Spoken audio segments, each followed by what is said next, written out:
Matt Stepp, Dave Campbell's Texas football here at Lowry Field in Lubbock, Texas, here with the head coach of the by-district champion Lubbock Estacado Matadors, Coach Joe Cluley, after a 48-6 win over Pecos. Coach, congrats on the win, first of all.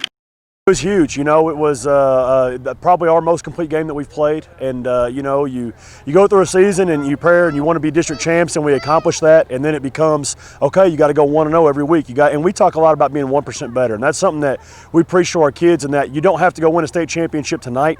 Let's get 1% better every day in practice. And let's get 1% better in the game. And we feel like if we do that, then we got a puncher's chance of winning any game.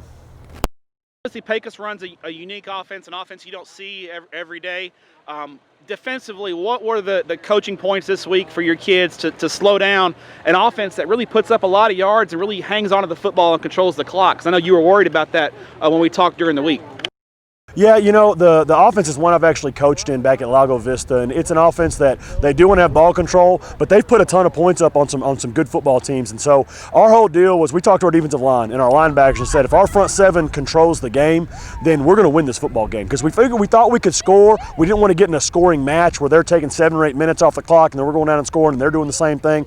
We saw them kind of do that to Gatesville a week ago. And so it was a big thing. I told the guys that if you have your hand in the dirt on defense, you can win or lose this game for us, because we know what they're going to run. They know that we know what they're going to run. They know what they're going to run. And if you can stop it, then we got a great chance of winning this football game. I talked to our kids about it's kind of like a pitcher that throws a great fastball. That's all he's got. Well, if he throws that fastball and you can't hit it, it's over. But if you can, then you got a chance to win the football game. It felt like our defense responded really well to what they did. Obviously, TJ had a huge half. He's a special player. You know, he's committed to North Texas. You know, when he gets to the college level, what makes him such a special player for you guys? Well, TJ, first off, he's an unbelievable football player. He's a better kid. And that's you know, he's one of our captains. He comes to my house every week and hangs out with my family and my little girls and plays with them. And you get to see the TJ that's not on the field. Now, the TJ still on the field is a different animal. And I think, you know, in talking to Coach Maynard, who's recruiting from North Texas, and who, you know, me and him have a great relationship and has a great relationship with TJ, I think what you saw, the explosive plays, breaking tackles, making guys miss, he's such a hard kid to tackle in space because he's so strong, and he's very naturally strong. He puts a lot. He's a kid that as a freshman we had to kick out of the weight room. We had to kick out of summer workouts like, hey dude, we want to go home. And that's a testament to that kid. He wanted to make a mark at Estacado, and he's done that, and he's gonna go make a mark at UNT. I've got zero doubt. It's been a unique year, and there's been a lot of challenges, especially, you know, for you and your program. You've had different kids in and out due to protocols here and there. You know, you haven't had your full complement of kids in a lot of weeks. Talk about how your kids have gotten better each and every week and how they've responded to the challenges and all the adversity they've faced this year.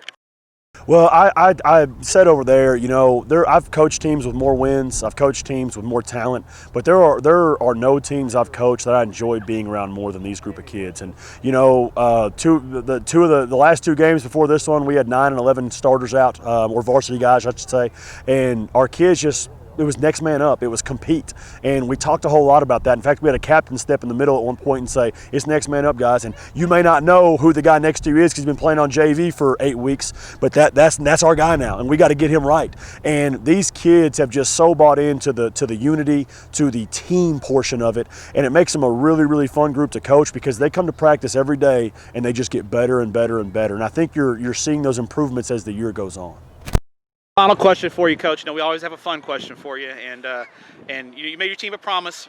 If you win district championship, you get a haircut, and you've gotten a haircut, and I've heard it's a big hit around town, and I've heard even Mrs. Cluley is a fan of it. Can you tell us the story behind the haircut, and is it something you're going to go with going forward? Because I know even the DCTF staff, we saw it on Twitter, and we thought it was pretty nice. We thought it was a pretty good looking cut. So made the comment to our captains at a captain's dinner that I would get my hair cut however they wanted me to. And in fact, here, we can all see the gloriousness of the haircut. It's good, Coach. It's looking good. And so Courtney held me to it. She brought it up at the last before the district championship. Don't forget, you get to pick his haircut. And we actually had a kid come up that graduated from Estacado, whose brother plays on the team, cut my hair. And you know, when mama's happy, everybody's happy. So if she wants it to stick around, it's probably going to have to. Coach, congratulations on the win. Good luck the rest of the way in the playoffs, and we appreciate what you do for student athletes here in the state of Texas and in Lubbock ISD. Thanks, Matt. Appreciate what you guys do at Texas football, man. You guys do an awesome job.